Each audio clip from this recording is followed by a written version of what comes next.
안녕하십니까 여러분. 화제의 드라마인 삼체에 대해서 잠깐 얘기해 보려고 합니다.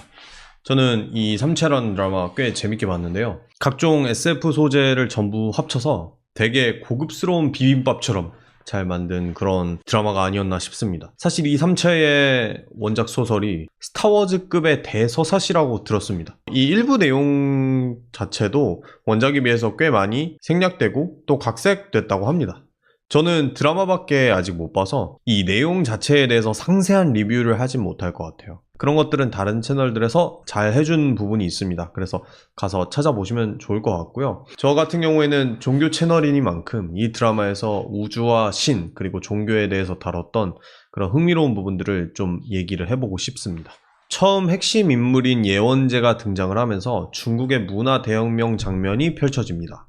여기서 예원제의 아버지가 불순한 과학을 연구했다는 이유로 죽게 되는데, 이 과학 이론이란 빅뱅 우주론과 상대성 이론입니다. 여기서 빅뱅 우주론을 지지하면 안 되는 이유는 신의 존재를 지지하는 이론이라는 생각 때문이었고, 상대성 이론을 지지하면 안 되는 이유는 아인슈타인이 미국에서 핵 만드는 걸 도운 사람이었기 때문이었습니다. 자, 여기서 잠깐 굉장히 흥미로운 빅뱅 이론에 대해서 이야기를 해보고 싶습니다. 벨기에 사제에 의해서 발견된 과학 법칙인데요. 빅뱅 이론이 발견되기 이전 과학자들은 우주가 영원히 지금 이 상태로 존재했을 거라고 생각했습니다. 이걸 정상 우주론이라고 부르는데, 프레드 호일이라는 과학자는 이 빅뱅 이론이 처음 나왔을 때 조롱을 했습니다. 그렇다면 이게 빅뱅, 그냥 뻥 터져서 우주가 시작됐다는 거냐? 하면서 조롱을 한 건데, 그게 지금은 빅뱅 이론의 정식 명칭이 되어버렸죠. 처음 빅뱅 이론이 받아들여지지 않았던 가장 큰 이유 중 하나가 너무 종교적으로 들린다는 이유 때문이었습니다. 예를 들어서 창세기에서 빛이 있으라라는 말과 함께 우주가 시작이 되죠. 그런 것들을 봤을 때 너무 종교적이라는 거죠. 실제로 철학계에서는 오히려 우주의 시작, 즉 빅뱅 이론을 근거로 신의 존재를 논하려는 시도들이 많이 있습니다. 예를 들어서 윌리엄 레인 크레이그나 옥스퍼드의 리처드 스윈번 같은 저명한 철학자들이 대표적입니다. 아무튼 이런 부분을 사실 그대로 잘 보여줘서 흥미로웠습니다. 빅뱅이 신의 존재를 떠올리게 해서 그런 걸 주장하면 안 된다. 문화 대혁명 때 그렇게 했다라는 거죠. 사실 여기서 좀 더 깊게 들어가 보고 싶은 부분은 과학의 발전을 막는 종교와 또 이데올로기에 대한 겁니다. 과학이라는 건 특별히 사실을 찾는 학문이고, 특정 시대의 종교나 이데올로기는 자신들의 이득을 위해서 이 사실 발견을 억압해왔죠. 과학뿐 아니라 여러 가지 학문들을요. 결국 발전을 막는다는 것은 지배하기 쉽게 만들겠다는 의미겠죠. 그런 의미에서 중세 가톨릭은 다른 이론의 발전을 억압해왔습니다. 특별히 갈릴레이의 일화는 유명하죠. 계몽주의자들이 갈릴레이를 과학의 순교자로서 종교와 맞선 인물로 단순하게 그려왔고, 지금도 그걸 믿는 사람들이 대부분이지만, 사실 갈릴레이에 대해서 좀 더 들어가 보자면 진실이 굉장히 복잡합니다. 갈릴레이는 오히려 가톨릭과 개신교 사이의 성경 해석 싸움에서 고래등이 터진 인물로 보는 것이 좀 더 적합합니다. 교황청 소속의 과학자들은 지동설이 천체의 움직임을 완전히 설명하지 못하는 거에 대해서 해명을 요구를 했고, 갈릴레이는 본인이 가진 당시의 관측 자료로는 이걸 완전히 해결을 하지 못했습니다. 이 문제들은 나중에 케플러 이후에서나 해결이 되었죠. 그래서 우리가 생각하는 것처럼 갈릴레이가 모든 사람을 입다물게 할 정도의 완벽한 과학이론을 지니고 있었는데, 단순히 종교적 이유로 박해받았다는 건 아니란 소리입니다. 과학 대 과학의 대결이었고, 갈릴레이 당시 최고 과학자들이 이 시대 특성상 교황청 소속이었을 뿐인 거죠. 정말로 박해가 있었던 부분은 과학적 부분이라기보다 신학적 부분이었습니다. 갈릴레이는 기독교인이었고, 단순히 과학 이론을 제시하는 걸 넘어서 자신의 지동설이 성경 해석에 끼칠 영향을 알았고, 그렇기 때문에 성경의 특정 몇몇 구설들을 지동설에 맞춰서 재해석했습니다. 그리고 교황청은 이거를 엄청나게 경계했죠. 왜냐하면 교황청이 당시 성경 해석의 권위를 독점하고 있었기 때문이에요. 갈릴레이가 한 행동은 가톨릭보다는 개신교 정신에 더 가까운 행동이죠. 이때 당시는 종교개혁이 일어난 지 100년은 된 시점이었고, 개신교가 이미 매우 큰 골칫거리였습니다. 갈릴레이는 이 때문에 개신교와 가톨릭 싸움 사이에서 고래등 터져서 가택연금 될 수밖에 없었던 겁니다. 개신교에서는 굉장히 갈릴레이를 반겼다고 해요. 지동설과 갈릴레이의 새로운 해석을 반겼다고 합니다. 이 모든 사실을 인정한다고 해도 종교적인 알력 싸움 아래에서 갈릴레이가 핍박을 당한 건 사실이에요. 중요한 건 인간의 무언가를 지배하려는 본성이 당대의 강한 체제를 힘입어서 드러날 뿐입니다. 중세에는 그게 기독교였던 거고요. 이 삼체에서도 등장하는 중국의 문화 대혁명은 오히려 신에 대한 관점을 억압합니다. 신에 대한 신학과 철학이 자신들의 지도자를 우상화하는 일을 방해했기 때문이죠. 과거 스탈린 체제도 같은 이유로 교회들을 다 때려부수고 성직자를 학살한 바 있습니다. 신을 지워서 자신들의 지배 이데올로기를 확고히 하려는 것이었죠. 이처럼 신을 내세워서 발전과 학문을 억압하는 경우가 있는가 하면 신을 지우기 위해서 발전과 학문을 억압하는 경우도 존재를 합니다. 여기서 삼체인들 또한 지구의 과학 발전을 방해하기 위해서 지자라는 물질을 보냅니다. 그리고 양자 얽힘 현상을 이용해서 지구의 과학 발전을 방해하고 사람들의 시야에 카운트다운이 보이도록 조종하면서 우주가 윙크를 하고 하늘이 또 거울처럼 변하는 그런 환상들을 보여줍니다. 마치 그 나루토에서 무한 치쿠요미처럼 사람들에게 계속 이상한 환상을 보여주는 거죠. 잠깐 양자 얽힘에 대해서 설명을 하고 싶은데 이 드라마에서 너무 빨리 지나가서 이게 도대체 뭐지? 라고 생각할 사람들도 있을 거예요. 양자 얽힘이라는 거는 2개 이상의 양자들이 서로 엄청나게 멀리 떨어져 있더라도 즉각적으로 상호작용하는 그런 현상을 말합니다.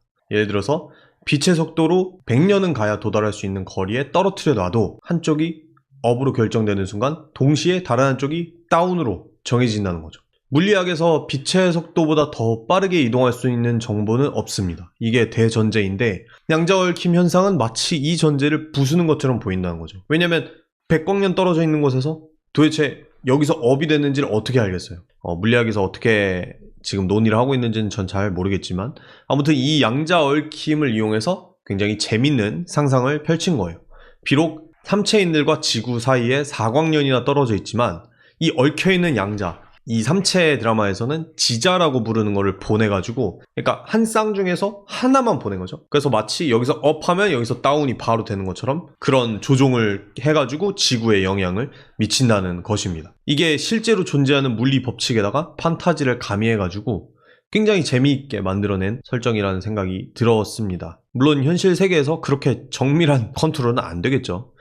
자, 그 다음으로는 삼체인에 대한 신앙, 즉 삼체교에 대해서 말을 해보려고 합니다. 삼체의 도래를 바라는 사람들의 신앙 공동체 같은 것들이 형성되어 있어요. 이 드라마를 보면. 이게 기독교에 대한 풍자인 거는 다소 명확해 보입니다. 애초에 사람들은 기독교발 종말론 사이비와 그 원래 기독교를 구분해서 생각하지 않기 때문이에요. 듣기로는 원작에서는 이 종교인들이 딱히 자기들만 구원받기를 원하지 않는다고 하는데 적어도 이 드라마에 표현된 걸 보면은 그렇게 보입니다. 삼체인들이 도래를 하면 우리들은 구원을 얻고 다른 사람들은 심판을 받을 것이다. 이 종교에서 굉장히 이 삼체 도래교리가 중요합니다. 심지어 이를 구원의 날이자 심판의 날, 즉 저지먼트 데이로 보고 있어요. 삼체인과 교신하는 이 배의 이름이 저지먼트 데이 호예요. 기독교 또한 재림교리가 굉장히 중요합니다. 이 그리스도께서 다시 오신다는 거. 그리스도의 재림은 신자들에게는 구원이지만 또 그리스도를 대적하는 이들에겐 심판이라는 점, 이게 굉장히 닮아 있고요. 하지만 기독교는 이 삼체교처럼 각종 테스트를 통해서 사람을 가려받거나 조건을 충족시키거나 비밀스러운 조직으로 운영하지 않는다는 그런 점에서 다릅니다. 결정적으로 이 삼체교리가 드라마에서 잘못된 이유는 인류에 대한 심판의 결정을 예원제라는 인간 단 한 명이 판단했다는 거예요. 말하자면 삼체인을 따른다고 말은 하지만 사실 처음으로 응답받은 삼체인의 판단을 따르지 않았어요. 회신하지 말라고 이야기를 했죠. 회신하면 큰일 난다고. 그런데 지구는 자정 능력을 잃었다. 자기들을 좀 구원해달라. 이런 식으로 지구의 흥망성쇠를 본인이 결정하고 행동으로 옮겨버리죠. 처음에 저는 이 드라마를 보면서 이 예원제가 얼떨결에 결정을 하고 이 결과에 대해서 무서워서 외면하면서 사는 그런 내용일 줄 알았는데 알고 보니까 종교를 만들어서 교주 활동까지 하고 있는 거예요. 외계인을 섬기는 것이 이들의 가장 큰 문제로 보이지만 표면적으로는 그렇지만 사실은 자기 자신의 판단을 섬기는 게 가장 큰 문제인 거죠. 인류의 운명을 어떻게 감히 혼자서 결정을 해요? 이 문제에 대해서 삼체 드라마 내에서도 잠깐 대화로 오고 갑니다. 기독교의 기본 정서는 사실 이 세상이 결코 멸망해야만 한다는 것이 아닙니다. 이 세상이 구원받기를 간절히 원하고 또 이거를 위해서 계속해서 노력하는 것, 그게 기독교의 기본적인 정신인 거죠. 이 삼체인을 대적하려고 하는 웨이드의 경우 자신의 목적을 달성하기 위해서 저지먼트 데이 이후에 모든 인간을 섬멸해버리는 학살극을 벌이기도 합니다. 물론 그 안에는 아무것도 모르는 어린아이들도 상당수 타고 있었죠. 드라마를 보면서 대체 어떤 법적인 권리로 저게 가능한지 계속 의문이었는데 이 안에서 속 시원하게 나오진 않은 것 같아요. 다만 도덕적 측면에서의 갈등은 일어납니다. 웨이드는 계속해서 지구를 위한 일이라는 식으로 합리화를 하죠. 자신들이 구원을 얻을 수 있다면 대다수 인간들이 어떻게 되든 상관없다는 식의 삼체교. 그리고 대의를 위해서라면 무지한 어린아이들까지 학살해도 된다는 식의 웨이드파. 사실 둘 다 잔혹하기 그지없습니다. 이 두 부류의 사람들이 전부 첫 장면의 문화 대혁명의 그 모습과 어느 정도 뿌리를 공유하고 있다는 생각이 들었습니다. 자, 마지막으로 뜬금없는 C.S. 루이스 언급이 있는데요. 사울과 윌의 대화 중에 정말 뜬금없이 C.S. 루이스를 디스하는 장면이 잠깐 나옵니다. 사울이 윌의 과거에 대해서 농담을 하다가 옛날에 한 크리스찬 걸을 만났던 얘기를 꺼냅니다. 그녀와 unchristian thing, 즉 성관계를 할 뻔했는데 윌이 C.S. 루이스를 shitty writer, 말하자면 허접한 작가라고 까서 실패했다는 식의 내용이었어요. 그렇게 대화를 나눈 장소가 옛날에 톨킨과 루이스가 종종 대화했던 옥스퍼드의 장소였기 때문이란 말이 나오는데, 이걸로 봐서 이 내용은 소설에 나오는 내용이 아니라 넷플릭스 제작진이 넣은 내용이라고 생각이 돼요. 왜냐면 원작 소설의 주인공들은 드라마처럼 옥스퍼드 출신 영국인들이 아니라 중국인들이기 때문이에요. 많은 분들이 알다시피 C.S. 루이스는 훌륭한 학자이고 사실 비종교인들에게도 나니아 연대기로 엄청나게 유명한 작가입니다. 루이스를 굳이 허접한 작가라고 말한 제작진들의 의도는 잘 모르겠습니다. 레딧의 어떤 유저는 제작진이 왕좌의 게임 제작진이라서 톨킨과 루이스 팬들에게 디스당한 거를 푼 거라고 하는데 이것도 나름 재밌는 생각이에요. 어쨌든 진실은 모르지만 사실 별로 웃기지도 않고 작중에 필요하지도 않고 원작에 나오지도 않는 좀 요상한 내용입니다. 아무튼 덕분에 C.S. 루이스가 언급돼서 제가 옛날에 우주에 대해서 루이스가 썼던 한 에세이를 읽었던 기억이 났어요. 그래서 그 내용을 다시 읽어보고 내용을 좀 소개해드리려고 합니다. 제작진이 알았는지는 모르겠지만 이게 3체 내용과도 어느 정도 연관이 있어요. 3체는 어둠의 숲 가설이 중심인 소설입니다. 소설 2부의 부제가 어둠의 숲이라고 들었어요. 여기서 어둠의 숲 가설이란 페르미 역설 중에 하나인데 작중에서도 이제 게임 이론과 함께 페르미 역설 책이 등장을 하죠. 예언제가 말해주는 아인슈타인 일화도 다 일맥상통한 거예요. 말하자면은 외계인끼리는 서로 마주치지 않는데 각자 꽁꽁 숨어있기 때문이란 거예요. 왜냐하면 두 외계 문명이 만나면 더 강한 쪽이 더 약한 쪽을 완전히 파괴해버릴 것이기 때문이죠. C.S. 루이스의 세상의 마지막 밤이라는 책에 실린 에세이가 하나 있습니다. 종교와 우주개발이라는 에세이인데요. 루이스는 여기서 우주과학이 발전하는 것, 특별히 외계인이 발견되면 기독교가 거짓이 되는 게 아니냐는 질문에 대해서 다룹니다.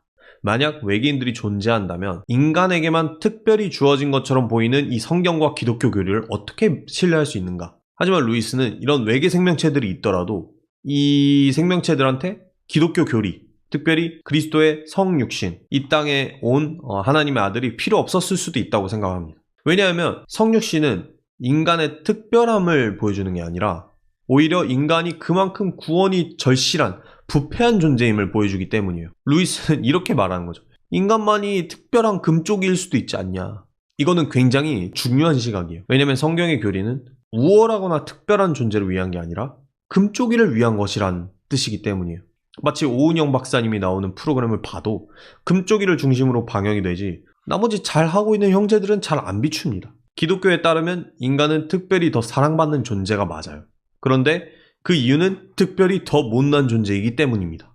이 지구상의 동물, 식물, 이 지구 전체, 심지어 있을지 없을지 모르는 이 외계인들조차 이미 하나님의 창조 질서대로 잘 살아가고 있는지도 모릅니다. 루이스는 여기서 과거 역사를 되돌아보라고 말합니다. 만약 인간이 자신보다 약한 외계 생명체를 조호하면 어떻게 될런지 상상해보라고 말합니다. 과거 식민지를 개척하고 노예를 부렸던 것과 같은 일이 일어날 거라고 보는 거죠. 그렇기 때문에 이 인간들은 자기보다 강한 외계인을 만나는 걸 두려워하는 겁니다. 그들도 자신들처럼 악할까봐. 루이스는 또 이런 상상을 해보라고 말합니다. 만약 인간이 타락하지 않았고 마주할 지적 외계인들도 타락하지 않았다면 이 두 부류가 만나면 더 발전된 쪽이 미약한 쪽을 위해서 소통의 장벽을 낮춰주려 최선을 다하고 자신이 가진 바를 나눠주고 기술을 나눠줘서 함께 발전하려고 할 것이란 말입니다. 이게 정말 아름다운 모습이겠죠. 마치 2016년작 컨택트라는 영화에서 이 헵타파드들과 서로 소통을 시도했던 것처럼 말입니다. 이 얼라이벌에 나오는 헵타파드들은 인간에게 특별한 능력을 주고 갑니다. 하지만 인간의 공격성은 얘들을 공격해서 결국 한 외계인을 사망에 이르게 하죠. 삼체 신봉자들이 인류의 배신자로 여겨지는 이유도 이러한 어둠의 숲 가정 때문이죠. 물론 삼체 내에선 삼체인들도 지구인들을 결국 공격할 생각으로 보이긴 합니다. 제가 2, 3부를 안 읽어봐서 어떻게 될지 모르겠지만 어쨌든 이 가정을 사실로 두고 있죠. 결론적으로 어둠의 숲 가설은 공격과 정복 이런 것들을 기본 전제로 삼는 인간의 타락한 도덕성을 보여준다라는 것이 C.S. 루이스의 생각입니다. 만약 인간 이상으로 이성이 발달된 존재라면 충분히 본능을 넘어서 도덕성이 충만한 존재일 수도 있다는 거죠. 대부분의 외계인에 대한 상상이 우리보다 능력이 우월하냐 아니냐, 위험하냐 아니냐에 달린 걸 보면 이게 참으로 루이스다운 유니크한 상상이라는 생각이 들어요. 따라서 이 제작진이 C.S. 루이스를 무시했다면 루이스의 이런 생각에 대해서 어떻게 반응할지 그게 좀 궁금하긴 합니다. 자, 결론 내리자면 오랜만에 정말 흥미로운 SF 드라마였습니다. 시즌2가 정말 기대가 되고 기회가 된다면은 꼭 소설을 읽어보고 좀 더 심도 깊은 이야기를 한번 나눠보고 싶은 생각이 있습니다. 네, 봐주셔서 감사합니다.